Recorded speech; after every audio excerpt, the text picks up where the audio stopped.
ولایت فقی، ایک نظریہ یا کئی نظریات؟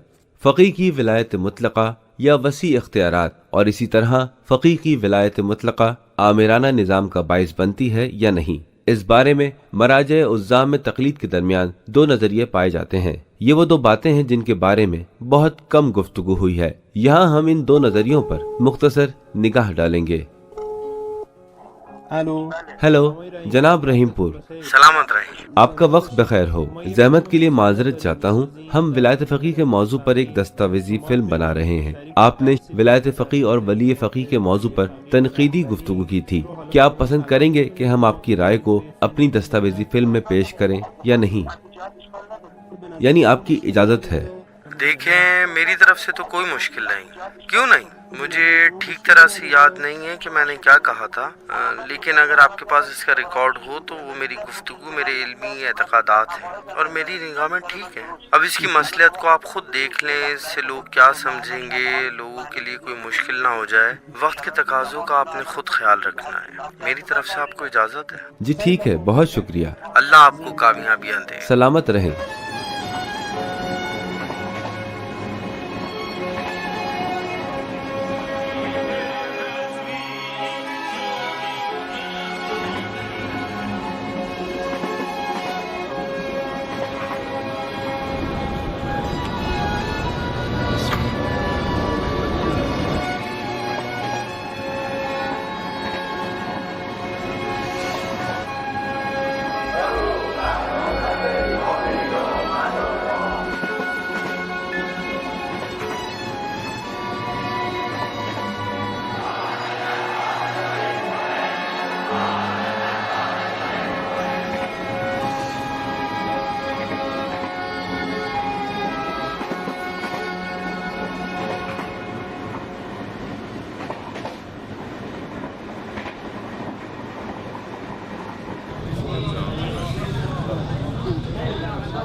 آیت اللہ العظمی صافی گلپائگانی ابتدائے انقلاب میں آئین ساز کمیٹی کے مرکزی رکن تھے، اور آج وہ ایک بزرگ مرجع تقلید ہیں۔ حوزہ علمیہ کے طلاب ان کے دست مبارک سے اپنی دستار بندی کروانا باعث فخر سمجھتے ہیں۔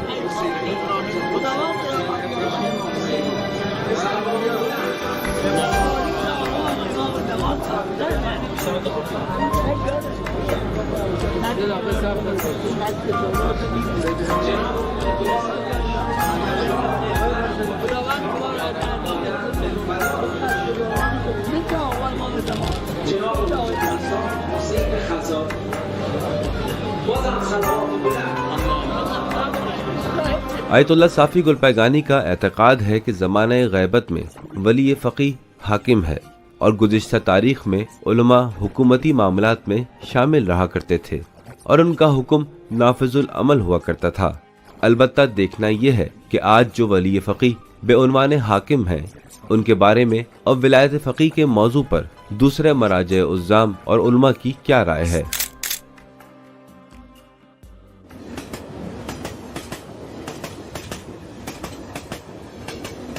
جب ہم کہتے ہیں کہ ولایت فقیہ مطلقہ تو اس کا مطلب ہے کہ جامع الشرائط فقیہ کی سربراہی میں ساری عوام کے لیے اسلامی احکامات کو عملی بنانے کا ایک نظام قائم کرنا۔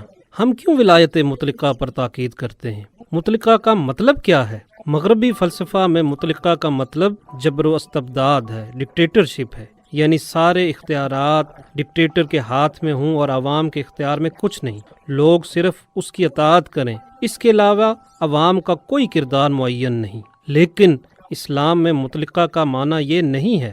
ولایت مطلقہ سے یہ بھی مراد نہیں ہے کہ بعض اسلامی احکامات کو فقیہ نافذ کرے گا، بلکہ فقیہ تمام اسلامی احکامات کا نفاذ کرتا ہے، صرف عدالتی قوانین نہیں، صرف فوجداری یا آئلی قوانین کا اجرا نہیں کرتا۔ لہٰذا ولایت فقیہ سے مراد ہرگز آمرانہ حکومت نہیں۔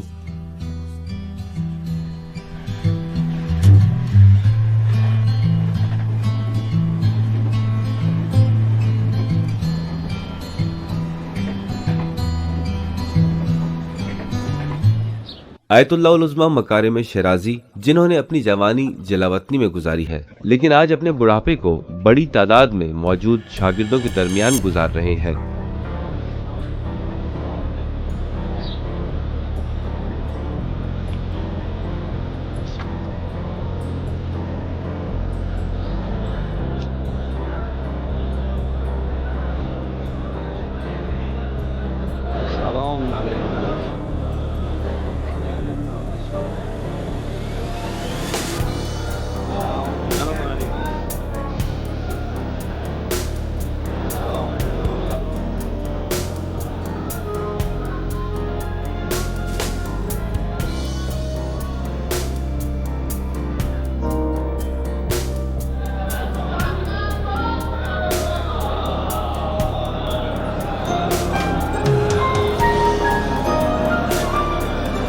وثوق به عامل یه چیز مفروغ عنه.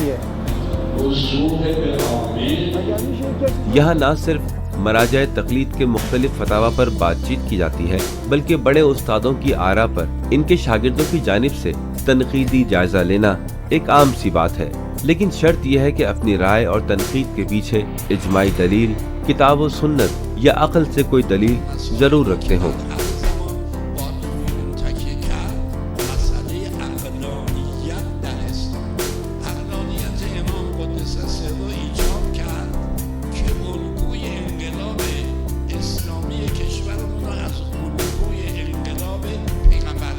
چونکہ ہر انقلاب کی کامیابی کے بعد ایک حکومت کی ضرورت ہوتی ہے، اس حوالے سے آیت اللہ مکارم شرازی نے اپنی کتاب بہترین انسان میں لکھا تھا، زمانہ غیبت میں وہ ولی فقیہ ہے جو اسلامی حکومت کا سربراہ ہو سکتا ہے۔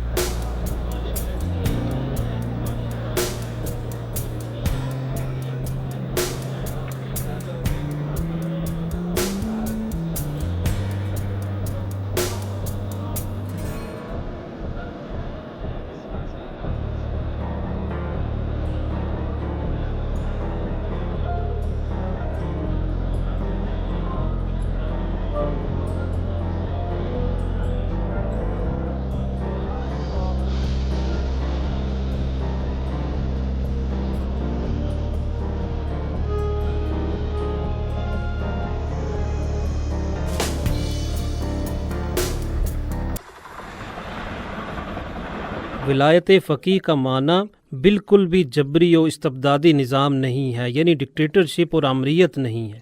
ڈکٹیٹر وہ ہے جو خود قانون وضع کرتا ہے، خود قانون بناتا ہے اور جس طرح اس کا دل چاہتا ہے اسے نافذ کرتا ہے۔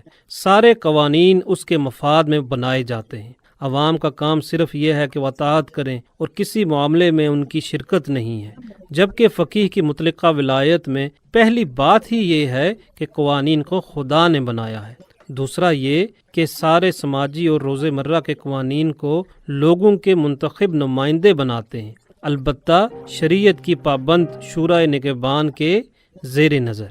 اسی وجہ سے ایک شورا بنام مجلس خبرگان یعنی ماہرین کونسل کے نام سے تشکیل دی گئی ہے کہ وہ بھی عوامی منتخب نمائندے ہیں۔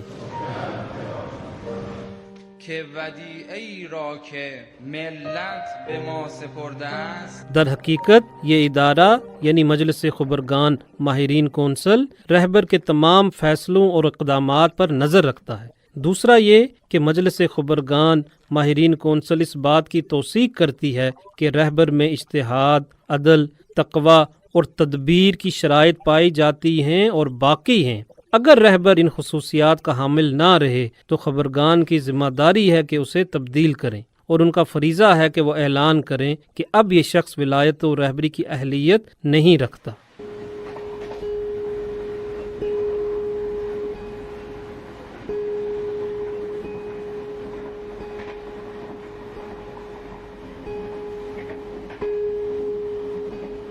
یہاں اس مرجع تقلید کا مزار ہے جن کے بارے میں کبھی یہ طے ہوا تھا کہ وہ ایران کے رہبر بنیں گے۔ یہ رہبر کبیر انقلاب اسلامی حضرت امام و یاران امام و حضرت آیت اللہ العظمی منتظری را بر سر همه مسلمین و مستضعفین جهان مستدام بدار۔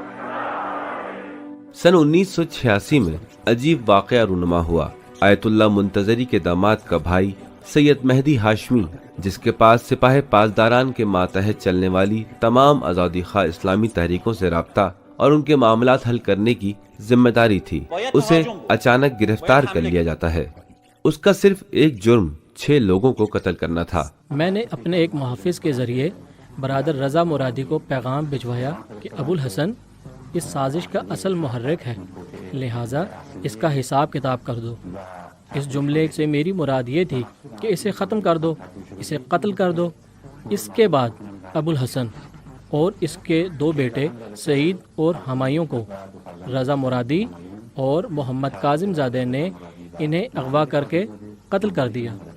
ہم نے باری باری ان دونوں کی گردن کے گرد رسی لپیٹ دی اور پھر ہم دونوں نے مل کر پیچھے سے پوری طاقت کے ساتھ رسی کو کھینچا اور ان کا گلا گھونٹ دیا۔ پھر جب وہ مر گئے، انہیں برادر محمد کاظم زادہ نے کندھے پر اٹھایا، میں نے ان کے پاؤں سنبھالے اور پھر ہم نے انہیں ایک گڑھے میں پھینک دیا جو پہلے سے ایک دلدل بنا ہوا تھا۔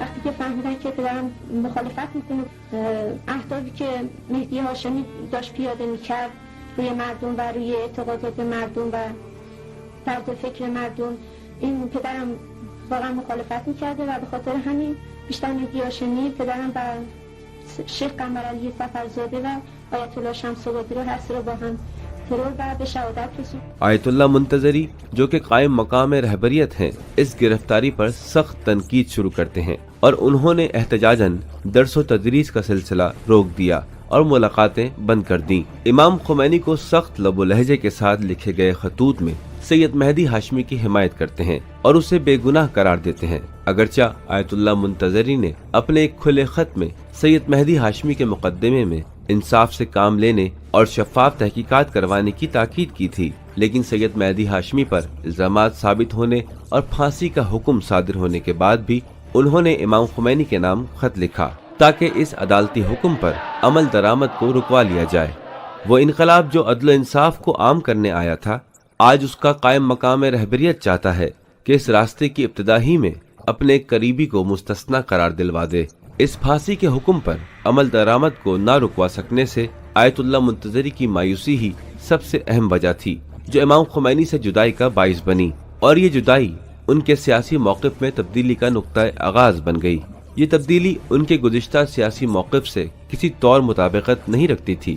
دوسری جانب جبہہ ملی، نہضت آزادی، منافقین اور سید مہدی ہاشمی کا گروہ اس موقف کی تبدیلی پر اثر انداز ہوا تھا۔ میں نے جو رپورٹس لکھیں ان کے ذریعے در حقیقت میں نے اپنے بارے میں آیت اللہ منتظری کے پاک اور یقین سے بھرپور اعتماد کا فائدہ اٹھایا۔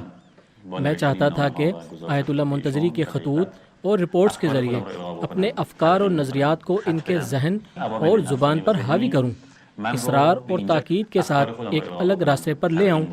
میرے ذہنی و نفسانی حالات مجھے یہاں تک لے آئے کہ میں نے ارادہ کیا اپنے نظریات جن پر میں یقین رکھتا تھا اور جنہیں میں حق سمجھتا تھا کو حاصل کرنے کی خاطر حضرت آیت اللہ منتظری کے دفتر کو ایک مرکز کے طور پر استعمال کروں۔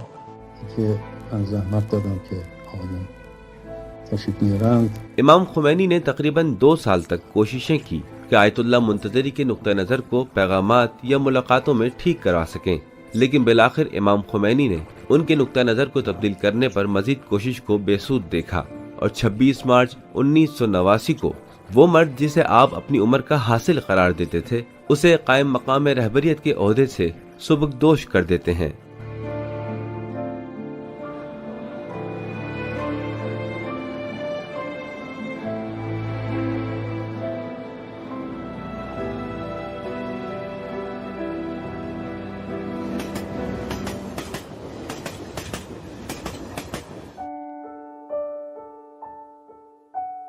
مجلس خبرگان ماہرین کونسل کی اصل میں 2 ذمہ داریاں ہیں۔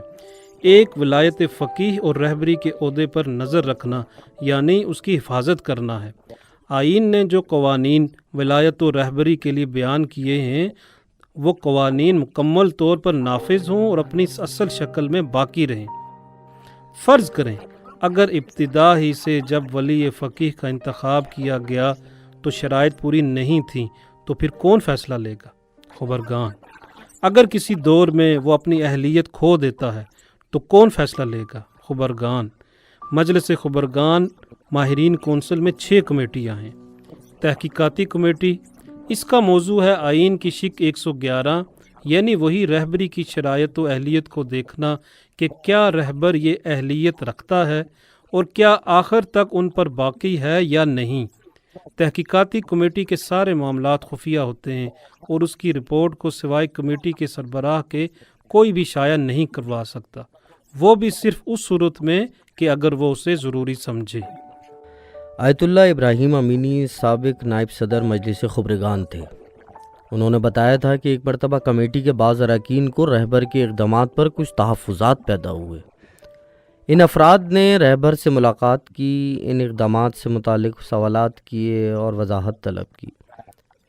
رہبر نے بھی تمام اقدامات کی تفصیلی وضاحت پیش کی، بتایا کہ فلاں کام میں نے فلاں دلیل کی بنیاد پر انجام دیا تھا اور پھر اس سے متعلق تمام دلائل پیش کیے۔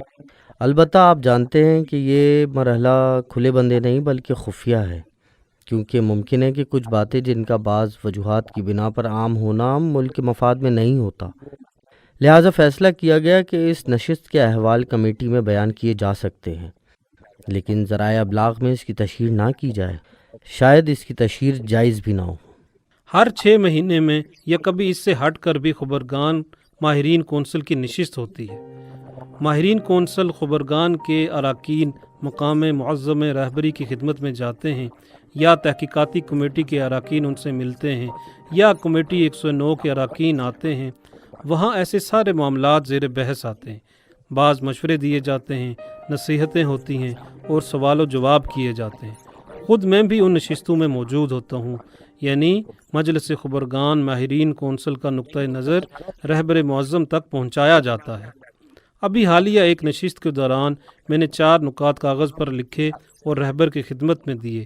وہ ایسے ہر کاغذ کو پڑھتے ہیں، توجہ کرتے ہیں اور ضروری سمجھیں تو جواب دیتے ہیں، یا اگر ان کا عمومی محافل میں ذکر کرنا اچھا ہو تو ضرور ذکر کرتے ہیں۔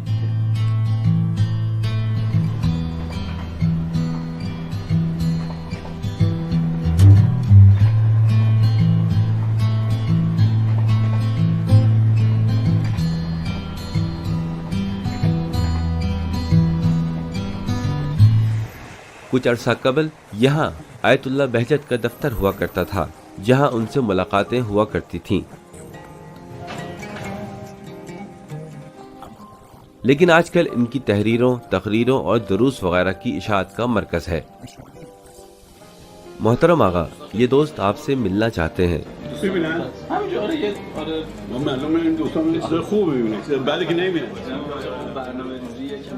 حضرت امام خمینی کے بعد جب رہبر معظم اس عہدے پر فائز ہوئے اور اس عہدے کو قبول کرنے کے بعد رہبر معظم کا والد صاحب آیت اللہ بہجت سے زیادہ قریبی تعلق بنا، مسلسل آمد و رفت رہا کرتی تھی۔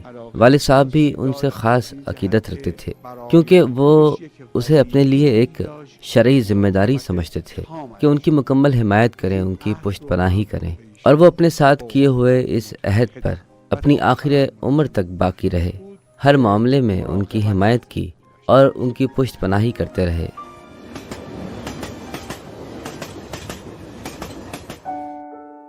ایک اعتراض کیا جاتا ہے کہ رہبر کے اقدامات پر آئین کی روشنی میں یہ جو مجلس سے خبرگان ماہرین کونسل نظر رکھتی ہے، یہ لوگ عوامی منتخب نمائندے ہیں، لیکن وہ عوام جس نے شورائے نگہبان کا آئین منظور کیا ہے، اور پھر شورائے نگہبان کا انتخاب نہیں ہوتا بلکہ وہ ولی فقیہ کی نامزد ہوتی ہے، لہٰذا یہاں پر ایک منطقی دور کا شبہ کرتے ہیں، یعنی ہر چیز گھوم کر پہلی تک آ جاتی ہے۔ میں یہ کہتا ہوں کہ بالفرض ایسا ہو جاتا ہے کہ شورائے نگہبان، مجلس خبرگان ماہرین کونسل اور رہبر سب مل کر ملک میں آمرانہ نظام قائم کر لیتے ہیں تاکہ معاشرے کو گمراہ کریں خود غرضی کی بنا پر۔ یہاں پر فقہا اور مراجع تقلید کا کام ہے کہ وہ اپنا کردار ادا کریں۔ فقہا اور علماء کا دینی فریضہ ہے کہ وہ امر بالمعروف اور نہی عن المنکر کریں، چاہے اس فریضہ کی ادائیگی میں اپنی جان گنوا بیٹھیں، کیونکہ علماء کا امر بالمعروف اور نہی عن المنکر کے اعتبار سے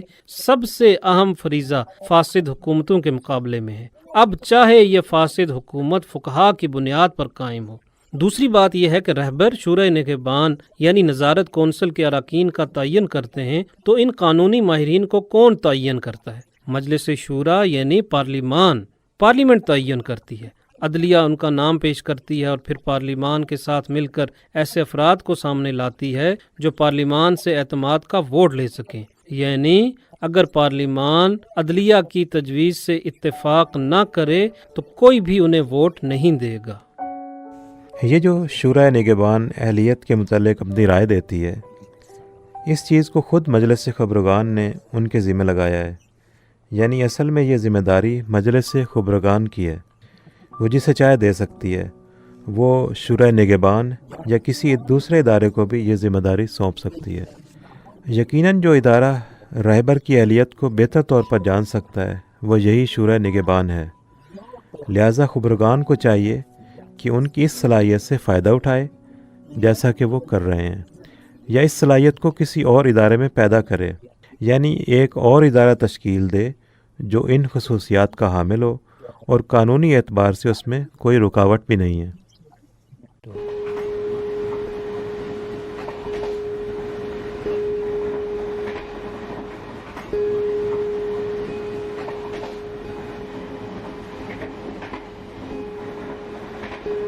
تہران میں یہ جگہ کبھی CIA کا خفیہ دفتر تھی۔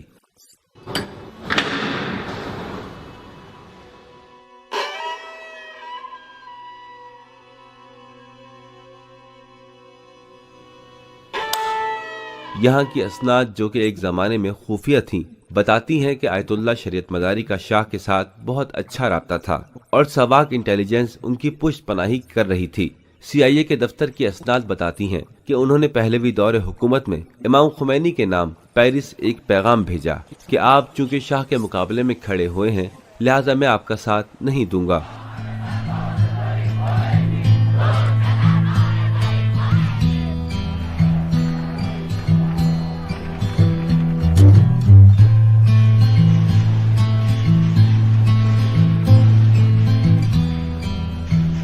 CIA مرکز کی اسناد کے مطابق ابھی ظہور انقلاب کو چند مہینوں سے زیادہ نہیں گزرے تھے کہ آیت اللہ شریعت مداری امام خمینی کو ہٹانے کے لیے اقدام کرتے ہیں اور یہاں تک کہ تہران کے انٹیلیجنس اداروں سے درخواست کرتے ہیں کہ اس کام میں ان کی مدد کریں۔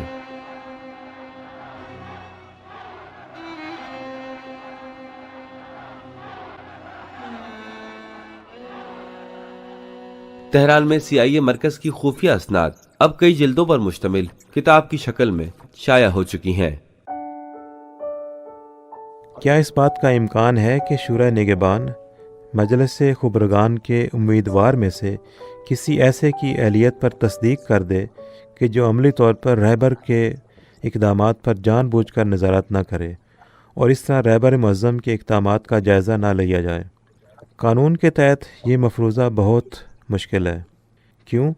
اس دلیل کی بنا پر کہ جو لوگ شورائے نگہبان کے رکن ہیں وہ سارے کے سارے فقہاء اور قانونی ماہرین سب مل کر ذمہ داری کا مظاہرہ نہ کریں اور اپنے فرائض منصبی پورے نہ کریں، یا ان کی اکثریت قانون کی خلاف ورزی کرے اور مجلس خبرگان کے نمائندوں کی اہلیت جانچنے کے دوران صرف ایسے افراد کا نام پیش کرے جو عملی طور پر رہبر معظم کے اقدامات پر طائرانہ نظارت نہ کریں۔ یہ ایک کمزور اور بے بنیاد مفروضہ ہے۔ دوسری طرف اسلامی جمہوریہ ایران میں نگرانی کرنے والے مختلف ادارے جیسے عوامی ادارہ یعنی مراجع تقلید جو در حقیقت عوام کے اندر اپنی جڑیں رکھتے ہیں اور حکومت سے وابستہ نہیں ہیں، اس قسم کے نگران ادارے شورا نگہبان کے عمل پر شاہد تو ہوں لیکن اس کے کردار پر اپنی ناراضی کا اظہار نہ کریں، اس کا بھی امکان نہیں ہے، اور یہ ایک کمزور تصور ہے۔ اس کے علاوہ یہ کہ لوگ ایسوں کو ووٹ دیں کہ وہ افراد عملی طور پر جب مجلس خبرگان کے رکن بن جائیں تو رہبر کے اقدامات پر گہری نظر نہ رکھ سکیں، یہ مفروضہ بھی بہت کمزور ہے۔ تاہم یہ نہیں بھولنا چاہیے کہ امکانات کبھی بھی ختم نہیں ہوں گے۔ زیادہ سے زیادہ ہم ان کے اسباب کو کمزور کر سکتے ہیں، یعنی اقتدار اور عہدے سے غلط فائدہ اٹھانے کے امکان کو کمزور کر سکتے ہیں، لیکن کبھی بھی اسے ختم نہیں کر سکتے۔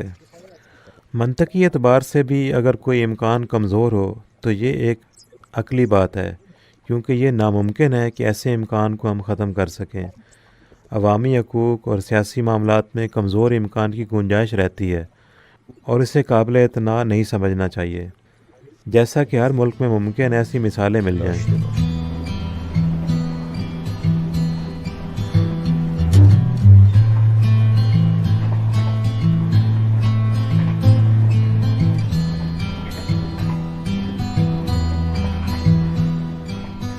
میں بالکل ٹھیک بتا سکتا ہوں کہ یہ تصویر آج سے 70 سال پہلے کی ہے۔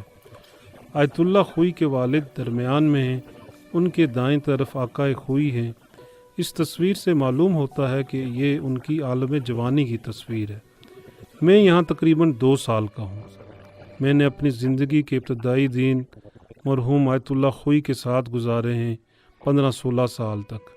میں چونکہ آقا خوئی کا پوتا تھا، اس بنا پر حوزوی، دینی اور سیاسی معاملات میں ان سے بہت زیادہ سوال کیا کرتا تھا۔ اس زمانے میں جو سیاسی مسائل تھے اور آقا بھی ان میں دلچسپی لیتے تھے، انہیں میں زیادہ تر آقا کے گوش گزار کیا کرتا تھا۔ آیت اللہ العظمیٰ سید خوئی عراق میں ایک بڑے مرجع تقلید تھے، جن کی ولایت فقیہ کے موضوع پر امام خمینی سے الگ ایک رائے تھی۔ وہ ولایت فقیہ کے لیے محدود اختیارات کے قائل تھے۔ انقلاب کے ابتدائی دنوں میں آیت اللہ العظمیٰ خوئی کے بارے میں عمومی طور پر عوام میں مثبت رائے نہیں تھی، بلکہ ناگواری کا عالم اور شکایت کی کیفیت تھی۔ اگرچہ ان واقعات کی تفصیلات کیا ہیں، ان کے پیچھے کون سے ہاتھ کار فرما تھے، یہ ایک قابل بحث مسئلہ ہے۔ بہرحال وہ ماحول فتنہ پیدا کر سکتا تھا اور آگ بھڑکا سکتا تھا، لیکن الحمدللہ وقت گزرنے کے ساتھ ساتھ 3-4 سال بعد خود امام خمینی کی دانشمندی کے ساتھ مسئلہ حل ہو گیا۔ عام طور پر ایسے حالات میں مسائل خراب ہو جاتے ہیں اور کچھ لوگ اس طرف اور کچھ اس طرف سے فائدہ اٹھانے کی کوشش کرتے ہیں۔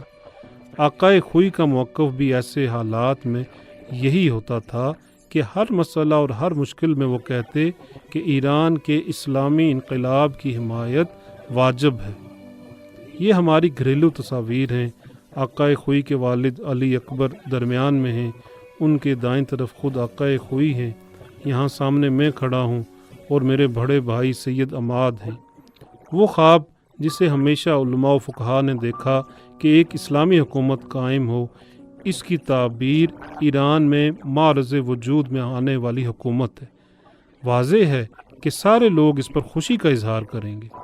مرحوم آقا خوئی جو اس مطلقہ ولایت کے قائل نہیں ہیں اور اپنی فقہی بحث میں اس پر نقد بھی کرتے ہیں، لیکن ایران میں اسلامی حکومت کے قیام، اسلامی نظام اور اس کی حفاظت کے لیے اپنے تمام تر وسائل کو بروئے کار لائے اور بھرپور تاکید و حمایت کرتے رہے۔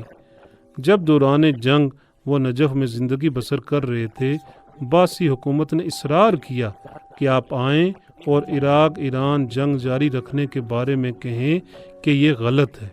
یہ وہ وقت تھا جب صدام جنگ سے جان چھڑوانا چاہتا تھا، لیکن آقا خوئی نہیں مانے، جس کی نتیجہ میں آقا خوئی کے داماد اور ہمارے پھپھا مرحوم آقا مستنبت اور آقا کے بہت سے ممتاز شاگردوں کو گرفتار کر کے پھانسی دے دی گئی۔ بعض کو عمر بھر کے لیے قید و بند کی صحبتیں برداشت کرنا پڑی، صرف اس لیے کہ ہم نہیں چاہتے تھے کہ اس اسلامی حکومت کو ہماری وجہ سے کوئی نقصان پہنچے۔ اس تصویر میں آقا خوئی اور میرے والد ہیں۔ والد صاحب آقا کے تمام دفتری معاملات کے ذمہ دار تھے۔ والد صاحب نے عباسیوں کے شدید دباؤ کی بنا پر ہجرت کی اور ایران آ گئے۔ یہ اجتہادی اور فقہی اختلاف ہے، استنباط کا مختلف ہونا ہے، اس پہ اعتراض نہیں کیا جا سکتا۔ میری گزارشات کا مطلب یہ ہے کہ استنباط کا اختلاف کرنا مسلمہ حق ہے اور ایک فقیہ دوسرے فقیہ سے اختلاف کر سکتا ہے، لیکن ہمارے کندھوں پر کچھ ذمہ داریاں بھی ہیں۔ ہر کسی کے کندھے پر دینی فریضہ ہے، لہٰذا صاحب استبصار شیخ طوسی اپنے زمانے کے مخصوص حالات کے مطابق اس پر عمل کرتے ہیں۔ شیخ محقق کرکی بعض مخصوص حالات میں اپنا فریضہ انجام دیتے ہیں، اور پھر زمانہ یہاں تک پہنچتا ہے کہ امام خمینی اپنے اس فریضہ کو زمانے کے حالات و واقعات میں کسی اور انداز سے ادا کرتے ہیں، لہٰذا فرائض کی ادائیگی اپنے زمانے کے مخصوص حالات و واقعات کے تحت ہے۔ یہ ایک پرانی تصویر ہے